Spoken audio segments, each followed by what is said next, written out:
ನಮಸ್ಕಾರ, ನಾನು ಭಾಗ್ಯನಾರಾಯಣ ಬೊಗೋರ್ಪು. BJPಗೆ ಯಾವುದಾದ್ರೂ ಒಂದು ಸಣ್ಣ ಘಟನೆ ಯಾವುದಾದ್ರೂ ಗಲ್ಲಿಯಲ್ಲಿ ನಡೆದರೂ ಸಾಕು, ಅದಕ್ಕೆ ದೊಡ್ಡ ಮಟ್ಟದ ಬಣ್ಣ ಹಚ್ಚಿ, ಕೋಮು ಬಣ್ಣ ಹಚ್ಚಿ, ಕೋಮು ದ್ವೇಷಕ್ಕೆ ಅದನ್ನು ತಿರುಗಿಸಿ ದೊಡ್ಡ ಮಟ್ಟದಲ್ಲಿ ರಾಷ್ಟ್ರೀಯ ಮಟ್ಟದಲ್ಲಿ ಸುದ್ದಿ ಆಗುವ ಹಾಗೆ ಮಾಡಿ ಹಿಂದೂ ಮುಸ್ಲಿಂ ಗಲಭೆ ಎಬ್ಸೋದು ಅಭ್ಯಾಸ. ಅದು ಚುನಾವಣೆಗಳು ಹತ್ತಿರ ಇದೆ ಅಂದರೆ ಇಂತಹ ಒಂದು ಸಣ್ಣ ಒಂದು ವಿಚಾರ ಸಾಕು, ಯಾವುದೇ ಒಂದು ಸಣ್ಣ ವಿಚಾರ ಇವರು ದೊಡ್ಡ ಮಟ್ಟದಲ್ಲಿ ಅದನ್ನು ಹಿಂದೂ ವರ್ಸಸ್ ಮುಸ್ಲಿಂ ಆಗಿ ಬಿಂಬಿಸಿ ಇಡೀ ರಾಜ್ಯದಲ್ಲೇ ಬೆಂಕಿ ಹಚ್ಚುವಂತಹ ಪ್ರಯತ್ನ ಮಾಡ್ತಾರೆ. ಅಂತಹ ಒಂದು ಅವಕಾಶ ಇವರಿಗೆ ಬೆಂಗಳೂರಿನಲ್ಲೇ ಸಿಕ್ಕೋಯ್ತು. ಚಿಕ್ಕಪೇಟೆಯ ನಗರ್ತಪೇಟೆ ಅನ್ನುವಂತಹ ಪ್ರದೇಶದಲ್ಲಿರುವಂತಹ ಕೃಷ್ಣ ಮೊಬೈಲ್ ಅನ್ನುವಂತಹ ಅಂಗಡಿಯಲ್ಲಿ ನಡೆದಂಥ ಒಂದು ಸಣ್ಣ ಘಟನೆ, ಅದನ್ನು ಅವರು ಕೂಡ ಗಂಭೀರವಾಗಿ ತೆಗೆದುಕೊಳ್ಳಲಿಲ್ಲ. ಆ ನಂತರ BJP ಎಂಟ್ರಿ ಆಗುತ್ತೆ. BJP ಎಂಟ್ರಿ ಆದ ತಕ್ಷಣವೇ ಅದು ನ್ಯಾಷನಲ್ ಸುದ್ದಿ ಆಗುತ್ತೆ. ಹಿಂದೂ ಮುಸ್ಲಿಂ ಗಲಾಟೆಯ ರೂಪವನ್ನು ಪಡ್ಕೊಳ್ಳುವಂತಹ ಹಂತಕ್ಕೆ ಅದನ್ನು ತಳ್ಳುವಂತಹ ಪ್ರಯತ್ನಗಳು ನಡೀತವೆ. ನಡೆದಿದ್ದಿಷ್ಟೇ, ಶ್ರೀಕೃಷ್ಣ ಮೊಬೈಲ್ ಅನ್ನುವಂತಹ ಅಂಗಡಿಯಲ್ಲಿ ಒಬ್ಬ ಯುವಕ ಕೂತಿರುವಂತಹದ್ದು ನಮಗೆ, ಅಥವಾ ಆ ಅಂಗಡಿಯ ಹುಡುಗ ಕೂತಿರುವಂಥದ್ದು ನಮಗೆ CCTVಯಲ್ಲಿ ಕಾಣುತ್ತೆ. ಅಲ್ಲಿಗೆ 4-5 ಜನ ಬೇರೆ ಹುಡುಗರು ಬರ್ತಾರೆ, ಏನೋ ಮಾತಾಡ್ತಾರೆ. ಬಂದಿದ್ದಂಥ ಹುಡುಗರು ಸ್ವಲ್ಪ ಸಿಟ್ಟಲ್ಲಿ ಮಾತಾಡ್ತಿರ್ತಾರೆ. ಮಾತಿನ ನಡುವೆ ಮಾತು ಹೆಚ್ಚಾಗಿ ಮಾತಿಗೆ ಮಾತು ಬೆಳೆದು ಅಂಗಡಿಯವನ ಕತ್ತುಪಟ್ಟಿಯನ್ನು ಹಿಡಿಯುವಂತಹ ಪ್ರಯತ್ನವನ್ನು ಬಂದಿದ್ದಂತಹ ಹುಡುಗರಲ್ಲಿ ಒಬ್ಬರು ಮಾಡ್ತಾರೆ.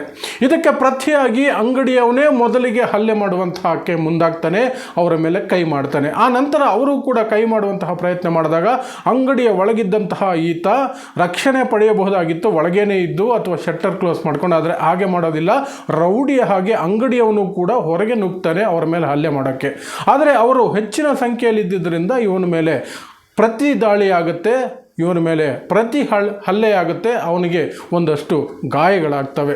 ಇದಿಷ್ಟು ನಡೆದಿತ್ತು. ಇದು ದೊಡ್ಡ ಮಟ್ಟದಲ್ಲಿ ಸುದ್ದಿಯೂ ಕೂಡ ಆಗಿರಲಿಲ್ಲ. ಆದರೆ BJPಗೆ ಯಾವಾಗ ಈ ವಿಚಾರ ತಿಳಿತೋ BJPಯ ತಂಡಗಳು ಅಲ್ಲಿಗೆ ಬರೋದಕ್ಕೆ ಆರಂಭಿಸಿದ್ರು. ಮೊದಲಿಗೆ ಅಲ್ಲಿಗೆ ಬಂದಿದ್ದು ಬೆಂಗಳೂರು ದಕ್ಷಿಣ ಕ್ಷೇತ್ರದ ಸಂಸದರಾದ ತೇಜಸ್ವಿ ಸೂರ್ಯ, ಅದರ ಜೊತೆಗೆ ಬಂದಿದ್ದು ಬೆಂಗಳೂರು ಸೆಂಟ್ರಲ್ನ ಸಂಸದರಾಗಿರುವಂತಹ PC ಮೋಹನ್. ಇವರಿಬ್ಬರು ಬಂದ ತಕ್ಷಣ ಏನು ಮಾಡ್ತಾರೆ ಅಂದರೆ, ಆ ಸಣ್ಣ ಘಟನೆಯನ್ನು ಯಾರೂ ಗಂಭೀರವಾಗಿ ತೆಗೆದುಕೊಳ್ಳದೆ, ಹಲ್ಲೆಗೆ ಒಳಗಾಗಿದ್ದಂತಹ ವ್ಯಕ್ತಿಯು ಕೂಡ ಅಷ್ಟಾಗಿ ದೊಡ್ಡ ಮಟ್ಟದ ಸುದ್ದಿ ಮಾಡಲಿಕ್ಕೆ ಹೋಗಿರಲ್ಲ. ಆದರೆ ಇವರು ಅದನ್ನು ತಾವೇ ಸ್ವತಃ ನಿಂತು ಅದನ್ನು ದೊಡ್ಡ ಸುದ್ದಿ ಮಾಡುವಂತಹ ಪ್ರಯತ್ನ ಮಾಡ್ತಾರೆ. ಅಂಗಡಿಯಲ್ಲಿ ನಾರ್ಮಲ್ ಆಗಿ ದಿನ ಓಡಾಡ್ತಿದ್ದಂತಹ ಕೂತ್ಕೊಂಡಿದ್ದಂತಹ ಹುಡುಗನಿಗೆ ಕೇಸರಿ ಶಾಲನ್ನು ಹಾಕಿ, ಕೇಸರಿ ಟವಲನ್ನು ಅವನ ಹೆಗಲಿಗೆ ಹಾಕಿ ಹಿಂದುತ್ವದ ಬಣ್ಣವನ್ನು ಮೊದಲಿಗೆ ಅಲ್ಲಿ ಬಿಂಬಿಸೋದಕ್ಕೆ ಪ್ರಯತ್ನ ಮಾಡ್ತಾರೆ. ಆನಂತರ FIR ಅಲ್ಲಿ ಇಲ್ಲದೆ ಇರುವಂತಹ ವಿಚಾರಗಳನ್ನು ಆ ಹುಡುಗನ ಕೈಯಲ್ಲಿ ಮಾಧ್ಯಮಗಳ ಮುಂದೆ ಹೇಳಿಸ್ತಾರೆ. FIR ಅಲ್ಲಿ ಲೌಡ್ ಸ್ಪೀಕರ್ ಹಾಕಿದ್ದೆ, ಅದನ್ನು ಪ್ರಶ್ನೆ ಮಾಡಿದ್ರು, ಹಾಗಾಗಿ ಒಂದು ಗಲಾಟೆ ನಡೀತು. ಆ ಗಲಾಟೆಯ ನಡುವೆ ನನ್ನ ಮೇಲೆ ಹಲ್ಲೆ ನಡೀತು ಅನ್ನುವಂಥದ್ದು ಇರುತ್ತೆ. ಆದರೆ BJP ಎಂಟ್ರಿ ಕೊಟ್ಟ ಮೇಲೆ ಅಲ್ಲಿಗೆ ಹಿಂದೂ ಮುಸ್ಲಿಂ ಆಗಿ ಪರಿವರ್ತನೆ ಆಗಬೇಕಲ್ಲ, ಅದಕ್ಕಾಗಿ ಆ ಹುಡುಗನ ಬಾಯಲ್ಲಿ ಸುಳ್ಳು ಹೇಳಿಸ್ತಾರೆ. ಆ ಸುಳ್ಳು ಏನಪ್ಪ ಅಂದರೆ, ನಾನು ಹನುಮಾನ್ ಚಾಲೀಸಾ ಹಾಕಿದ್ದೆ, ಆಜಾನ್ ಸಮಯದಲ್ಲಿ ಹನುಮಾನ್ ಚಾಲೀಸಾ ಹಾಕಿದೆಯಾ ಅಂತ ಮುಸ್ಲಿಂ ಹುಡುಗರು ನನ್ನ ಮೇಲೆ ದಾಳಿ ಮಾಡಿದರು, ಹಲ್ಲೆ ನಡೆಸಿದರು ಅಂತ ಆ ಹುಡುಗ ಎಲ್ಲ ಮಾಧ್ಯಮಗಳ ಮುಂದೆಯೂ ಕೂಡ ಹೇಳ್ತಾನೆ. ಅವನ ತಂದೆಯೂ ಸಹ ಇದೇ ಸುಳ್ಳನ್ನು ಹೇಳ್ತಾನೆ. ಯಾಕೆ ನಾನು ಇದು ಸುಳ್ಳು ಅಂತ ಹೇಳ್ತಿದ್ದೀನಿ ಅಂದರೆ, FIR ದಾಖಲಿಸುವಾಗ ಆ ರೀತಿಯಾದಂತಹ ಹೇಳಿಕೆಯನ್ನು ಹಲ್ಲೆಗೊಳಗಾದಂತಹ ಹುಡುಗ ಕೊಟ್ಟಿರಲಿಲ್ಲ. ಆ ನಂತರ BJPಯವರು ಎಂಟ್ರಿ ಆದ ತಕ್ಷಣವೇ ಅದು ಹನುಮಾನ್ ಚಾಲೀಸಾ ಆಗಿ ಪರಿವರ್ತನೆ ಆಯಿತು. ಅದು ಒಂದು ಕಡೆ. ಆದರೆ ಇನ್ನೊಂದು ಕಡೆ ಜನರನ್ನು ಸೇರಿಸಿ ಹಿಂದೂಗಳ ಮೇಲೆ ಮುಸ್ಲಿಮರು ಹಲ್ಲೆ ಮಾಡಿದ್ದಾರೆ, ಹನುಮಾನ್ ಚಾಲೀಸಾ ಹಾಕಿದ್ದಕ್ಕೆ ಹಲ್ಲೆ ಮಾಡಿದ್ದಾರೆ. ಈ ನಗರದ ಪೇಟೆಯ ಗಲ್ಲಿಯಲ್ಲಿ ಮನೆಯಲ್ಲಿ ಹನುಮಾನ್ ಚಾಲೀಸಾ ಹಾಡು ಹಾಕಿ ಜೋರಾಗಿ ಅದು ಯಾರು ಬಂದು ಏನು ಮಾಡ್ತಾರೋ ನೋಡೇ ಬಿಡೋಣ ಅನ್ನುವಂತಹ ಹೇಳಿಕೆಯನ್ನು ತೇಜಸ್ವಿ ಸೂರ್ಯ ಕೊಟ್ಬಿಡ್ತಾರೆ. ಇದರ ಜೊತೆಗೆ PC ಮೋಹನ್ ಇವರಿಬ್ಬರು ಸೇರಿದ ಕಾರಣಕ್ಕಾಗಿ ಒಂದಷ್ಟು ಹಿಂದುತ್ವ ಸಂಘಟನೆಗಳು ಅಲ್ಲಿದ್ದಂತಹ ಲೋಕಲ್ಸ್ ಎಲ್ಲ ಸೇರಿಕೊಂಡು ಅಲ್ಲಿ ಒಂದು ಗಲಭೆಯ ಸಂದರ್ಭವನ್ನು ನಿರ್ಮಾಣ ಮಾಡ್ತಾರೆ. ಇನ್ನು ಇಲ್ಲಿ ಮುಖ್ಯವಾಗಿ ನಾವು ಅರ್ಥ ಮಾಡ್ಕೊಳ್ಬೇಕಾಗಿರುವಂಥದ್ದು, ನಿಜವಾಗ್ಲೂ ಮುಸ್ಲಿಂ ಹುಡುಗರು ಅವರ ಮೇಲೆ ಹಲ್ಲೆ ನಡೆಸಿದ್ರ ಅಂತ. ಹಾಗೆ ನೋಡಿದ್ರೆ FIR ಅಲ್ಲಿರುವಂತಹ ಹೆಸರುಗಳಲ್ಲಿ ಹಿಂದೂಗಳ ಹೆಸರುಗಳು ಕೂಡ ಇದ್ದಾವೆ. ಆ ಗುಂಪಿನಲ್ಲಿ ಕೇವಲ ಮುಸ್ಲಿಂ ಹುಡುಗರು ಇರಲಿಲ್ಲ. ನಾನು ಆ ಹೆಸರುಗಳನ್ನು ಕೂಡ ನಿಮಗೆ ಹೇಳ್ತೀನಿ. FIR ಅಲ್ಲಿರುವಂತಹ ಹೆಸರುಗಳು, ಒಂದು ರೋಹಿತ್, ಇನ್ನೊಂದು ದಡಿಯಾ ಅಲಿಯಾಸ್ ತರುಣ, ಮತ್ತೊಂದು ಸುಲೈಮಾನ್, ಶಾನವಾಸ್ ಮತ್ತು ಡ್ಯಾನಿಶ್ ಅನ್ನುವಂತಹದ್ದು. ಇಷ್ಟು ಹೆಸರುಗಳಿದೆ. ಆದರೆ ಮುಸ್ಲಿಮರು ಅಟ್ಯಾಕ್ ಮಾಡಿದ್ರು ಅನ್ನೋದನ್ನು ಒತ್ತಿ ಒತ್ತಿ ಸುಳ್ಳು ಹೇಳಿದರು ಈ ಸಂಸದರು.